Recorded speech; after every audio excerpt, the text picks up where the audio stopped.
Hi there, welcome to the Golf Shack, down at Moor Allerton Golf Club in Leeds. Really excited this morning because we've got some new drivers and fairway woods and hybrids from Ping. This is the G400 range. I'm sure you'll have noticed during the US Open, I think there was 13 Ping staff players that put this G400 driver into play. Lee Westwood was one of them. He's on Sky Sports hitting shots. So I think we're really happy with the sort of head start that they got with the coverage of their G400 driver. So what's new? How's it compared to G, which Dan's got there? Let's take it out and have a look. This is a brand new head cover. As you can see there, it's a no-nonsense affair. We've moved away from the blue colouring that we had on the G to this more gold coppery sort of colour, I'm going to call it. So there's the G400 driver. Comes in 3 models, just like we had with G last time. You get a regular version, you get the LS Tech version, which Dan's got there, and I've actually got the SF Tech version here. This is the straight flight technology draw bias model, which Ping actually say is their biggest seller. It's their most popular driver, particularly in America. This one, they just can't get enough of it. So this was the #1 seller, and then the LS Tech and the regular model, they were about 50-50. And the same goes on tour, actually, for Ping's tour players. It's about 50-50 split between the regular and the LS Tech model. So enough waffling on. What have Ping done here from a technology point of view? Well, Ping said that they have tried to make distance gains here with this driver, but they fully appreciate that there isn't a huge there's not a huge way that they can go to make clubs go a lot longer. So what they're trying to just do here is they've tried to make some aerodynamic improvements, just make it go a little bit quicker through the air on the downswing. They've used lighter materials. They've got a new forged face on here, which is lighter, it's stretchier, should be getting a little bit more ball speed all around the face. What Ping actually do here with their weight savings, all that weight that they have saved, whether it's saved from the crown, which is their lightest ever crown, whether it's saved from the face, all that weight goes low and deep back in the club, which as we all know, that increases the MOI, that increases the forgiveness. So the main thing that Ping wanted to do with this club is they wanted to actually make it more forgiving. John Solheim, the boss of Ping, he says to the designers and the engineers, don't just concentrate on a driver that goes further. He says if the dispersion is not tighter and if it's not more forgiving, he's not interested, and that's a very Ping ethos, isn't it, Dan, with their drivers. So what do you think to the G400, your first impressions? Well, it definitely looks that the head is a little bit more classically shaped, I guess you'd say, slightly more pear-shaped. I know that a couple of comments I've heard about the G driver was that the footprint of the thing was so big that it almost felt that you had to pull it, to drag it through the air to get your speed up, and it just felt a bit unwieldy. That's not necessarily my view, but I've definitely heard some good players say that, and Ping have quite clearly addressed that in this G400 model. It just looks like it's going to go through the air that little bit quicker. And the other thing that I noticed is just that the turbulators are way more visible than they were. So the Ping came up with the turbulators to try and counter the enormous footprint of the club, because obviously there is an impact in aerodynamic terms. Well, the turbulators are here to stay, and in fact they're bigger than ever, aren't they? Yeah, I think so, and these are the sorts of areas that Ping are looking at, really. How can they make that club a little bit more aerodynamic on the downswing, and one of the things that they've looked at, like Dan mentioned there, is that profile at address. They've actually taken away some of the shape of the club. It has got a slightly smaller footprint, and that sort of weight that they've saved, like we talked about before, that's been shoved low and deep into the club. So we've still got the dragonfly crown technology on here again. That's about weight savings. That coupled with the turbulators about aerodynamics, and then we've even got some more aerodynamic design on the sole. Again, just to get that ball moving through the air. So Ping say that what the result is going to be is going to hopefully be about 2 miles an hour extra speed, which may not sound a lot, but if you think of the fact that the G was 2 miles an hour faster than the G30, so what you've actually got now is you've actually probably got a driver that's 4 or 5 miles an hour faster than G30, looking at more like a 10-yard gap, from a realistic jump that you'd expect a club golfer to make, which would be G30 into G400. I don't think you're going to get a tremendous amount of people going from G into G400 just for 2 miles an hour ball speed. It's a lot of money. This is 389 coming in at retail, so if you're a golfer out there that's a G30 user, or maybe a I-25, something a few iterations back, Ping are saying that you should be looking at about 10 more yards, which is a significant amount to invest that amount of money, isn't it? I think it certainly is. Yeah. I think we better give this a hit to see how we get along with it. Like I say, we've got the SF Tech model here. I don't think you're going to see too many SF Tech reviews out there at the moment. I'm a high handicapper. A lot of your reviews are more likely to be your LS Tech and your regular model, because you can just see what they've done here. They've actually used tungsten. In the LS Tech model of the G400, you'll see that tungsten bar a little bit further forward just to reduce that spin. They've got a tungsten bar on the regular model, which is as far back as it can possibly go, just for that added forgiveness. But we've just see here where they've just added that tungsten in the heel, which is going to help players like me who are prone to a miss right, just to kind of square that face up a little bit and get that toe turning over a little bit more. Just another little bit here about the shaft technology. Same as in the crossover in the other woods, we've got this new outer shaft, which is that same sort of bronze coppery colour as we've got on the head cover and on the sole. So it looks quite bright and orangey when you put it up there. Set it down and there's just no glaring at all. It almost looks pretty much black, so that's quite a cool thing that Ping have done there. Driver numbers for me, I don't hit it very far, but anything carrying sort of over 220, I'm pretty happy with. Absolute country best, sort of, carrying it, 230 to 235.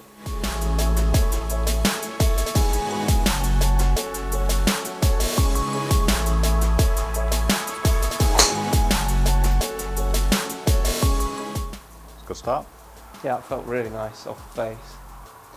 The first thing I'd say while we just wait for those numbers to come up, which are exceptionally good, is just, again, from my vantage point behind the shot, I can see that the club looks way different behind the ball. It looks much more like, dare I say, a Titleist, not in terms of the crown, but just in terms of the profile of the head. So there's definitely a step forward in the aesthetics. I think, plus as well, what I've seen there, that's a shot that's gone a little bit to the left. But for me, obviously I've got the sort of draw by straight flight technology. What I'm kind of used to is I'm used to aiming left side of the fairway and just letting it fade back. That kind of started left and sort of like went straight left, which is a good thing for me. I'd be more than happy to be able to start aiming a little bit more central, on my tee shots, because it's always difficult if you do play with that fade and you start aiming left side of the fairway and then you hit that one that goes straight left or even moves left. You're in a lot of trouble. So yeah, to be able to just aim where I want the ball to go would be a lovely thing to happen.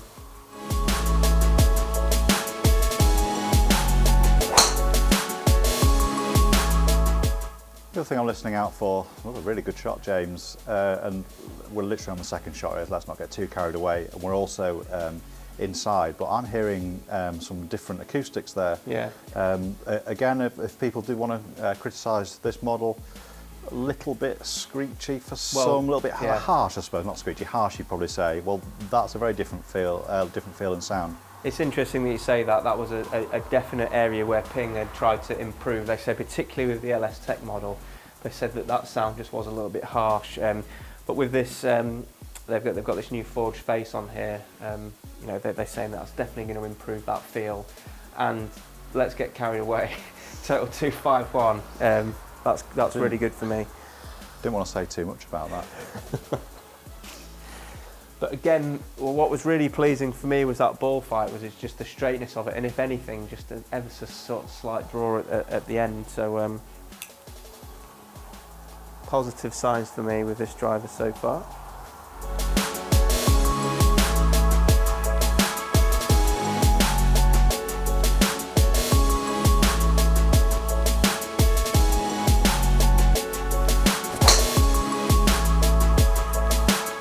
Try not to get excited, but James has just hit 3 bullets, ladies and gentlemen. That one is not quite as good as the first two, unfortunately, but no. But what I really like about it is we're talking about a mid-handicap golfer, and he's hit 3 shots that have just gone basically down the same rail, and this is to me, is what I'm most interested in about the performance of a new driver. It is not what 1 or even 2 do, that just happen to go very hot and just go a long way. I'm interested in the grouping, and if we were to get a grouping graph up, I know I've only hit 3, but so far you've just hit the same shot 3 times, which is really encouraging, I would say. Absolutely.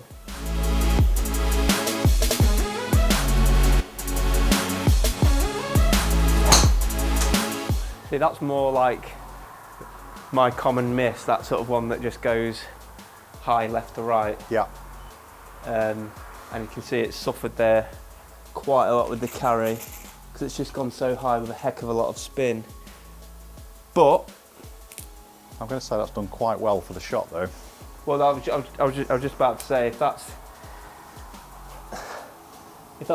my God, that's a really bad one, and it's carried 200 and it's fairly straight.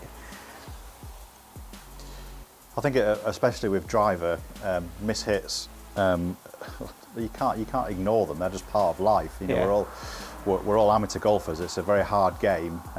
So I'm very interested in seeing what mishits do off driver, because you're going to hit them out on the course. As soon as I made impact with that shot, I was like, oh God, that was absolutely horrendous. Yeah, it's not a good shot. It's got too much spin, you know, due to the way I've delivered the club. But if it's 200 yards down the middle of the fairway, I'm not going to be in too much trouble, am I? Absolutely. Even a tour pro is hitting, I don't know, maybe 2/3 of fairways, and that's a really good ratio with a driver. So.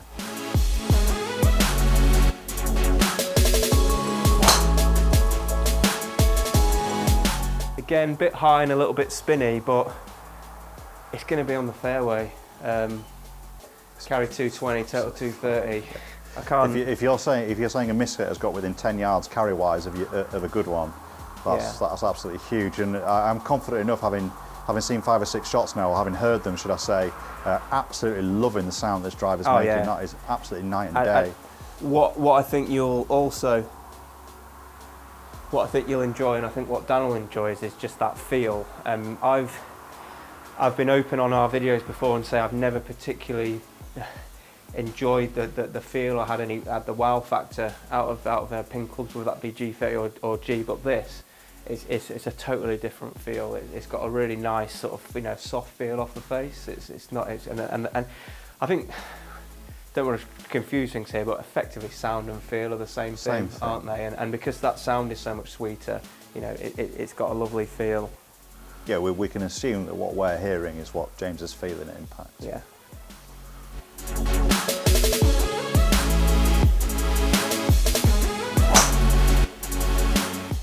Just loving the way that's coming off. Really, really good. Yeah. I'm liking the fact that the ball's going quite high without, you know, moving too much left or right.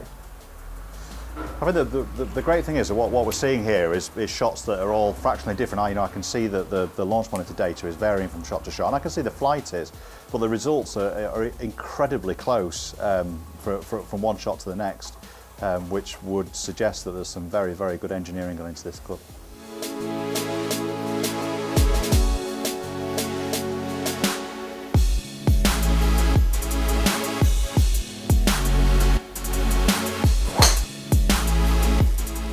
Again, that's a horrible miss for me because I've tried to hit it too hard and I've smacked it almost out the hosel. I've barely caught any of that. No, I've just seen where it's gone. And it's... Again, okay, it's cost James 30 yards in the air, but it's got probably 10 of those back on the ground, and it's also ended up absolutely dead bang down the middle, so pretty good for a bad shot, I'd say. Give us one more then, give us a good one. Yeah, I know, that's definitely want to try and finish on a good one.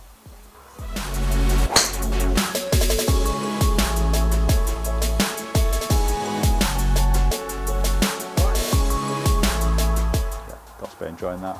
We hit one more. It's just...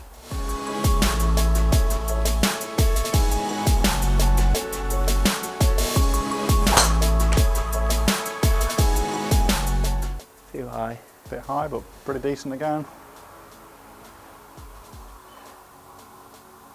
Yeah. Bloody good for a high shot. So let's have a look at the numbers, and I can tell you that I'm really excited about that, and then it hasn't even me who's been hitting it. I've never seen James hit a driver as consistently well as he's just hit this one. It's not any one shot that I would draw attention to. It's the overall pattern, and we can just see there on the screen. First of all, the grouping, fantastically consistent. You know, this is at we're talking about a mid-handicap golfer, and the grouping is the grouping you would expect off a very, very, very good player. And the other thing is, just on the top right there, is how many balls are going left of target. Now that is SF Tech doing precisely what it's supposed to do. Now if you're somebody who struggles with a fade, how much would you like to see 8 drives out of 9 all finishing left of target and the other one just a few yards right? I love the sound it was making, but it was the consistency, because it's not like all the swings were perfect. You hit one shot in particular that was pretty ropey, but the thing finished in the middle of the fairway and it only cost you 20 yards. So I'm sure you're going to have a positive reaction too. But just from watching you, I was thinking this is driving I've never really seen you done before. Yeah, I can't disagree with anything that Dan said. I've played with golf, played golf with Dan a lot, and he's seen my struggles with the driver firsthand, and it's not pretty. But yeah, just what Dan was saying there about the important thing for me on there is just that left side of the fairway miss. If you're someone like me who has struggled with a bit of a fade, you get so bored of being on the right hand side of the fairway. You almost feel like I want to know what it's like on that side of the golf course. And I think what this driver could allow me to do is just experience that. And I think what I was even finding there was I'm so used to sort of starting my shots out to the left and finishing right. It's actually giving me the opportunity, I think, to maybe even start aiming a little bit more central. And what I'm going to see then is still see that, finishing in the middle or maybe just slightly to the left. So the feel off this driver is absolutely fantastic. It is the best feel off a Ping driver that I've ever experienced. I've never been too excited about Ping drivers before, because I like the way that they were functional. I like the way that they did the job, but they just didn't really do anything extra for me. And I think that the G400 definitely is, from that feel that you're getting off that forged face. It just feels lovely, and it's really enjoyable to hit. So, and another thing that I'd urge you to take away from this is you need to trust me when I say that is a variety of strikes on the face there. There was one there that was closer to the hosel than it was the heel. Yeah, struck all over the face, but you can see there the grouping's pretty good. That shot that Dan alluded to there, that one that carried 199. When I hit that, I thought, oh my God, where's that gone? And I looked up and it had just kind of gone high, but just plopped down 200 yards down the middle of the fairway. That was the worst shot I hit there. I haven't deleted any shots from a little session I've done there. We sometimes do reviews where we'll just have to delete some bad shots, but I've hit 9 shots there. I didn't feel the need to delete any. I think you're going to be able to learn something from this by how it compares on that variety of strike. I hit a good one early on that I got out to carry 237, total 250, and after I kind of got that in the bag, I'm like, right, let's see how far I can hit it, which is a perfectly natural reaction for a golfer. You hit a long one, you don't think, right, I'm just going to take it back a bit now. You think, right, if I just hit it a little bit, swing it a little bit faster, I can hit it even further. That's not the reality, but it was pleasing for me that on a good shot I can get that 250 yards, which I've never really been used to having before. Yeah, like you, this is the first I've seen of this driver. I haven't hit any shots with it myself, but having watched James performing with it today, can't wait to get my hands on one. Yeah, so if you've got any more questions about the G400 range, like I say, this is the SF Tech driver. We can bring you more details about the lofts and so forth on your regular G400 and your LS Tech model. Also, if you've got any more information about the shaft options, I'm using the stock Alta shaft here, but they do have some new models that they've got some Project X models which you can get as an aftermarket option. So please post your comments below on any questions you may have about the G400 drivers. It's a massive thumbs up for me. I've feared the driver for a long time, but I'm actually hoping that this driver is going to give me some success out on the golf course and hopefully get that handicap down. So thanks very much for watching, and we'll see you again soon. Okay, so I hope you've enjoyed those videos. These videos are shot down at Moor Allerton Golf Club. It's a beautiful 27-hole golf course here in Yorkshire. If you want to come and join us in the shack, come down. We can do lessons, we can do custom fitting. We've also got a lovely shop here, professional shop, with lots of quality stock. If you can't get here, have a look on our website, jwgolf.co.uk. Lots of stock available on there. Or if you've got any questions and you want to just drop me an email, my email address is james@jwgolf.co.uk.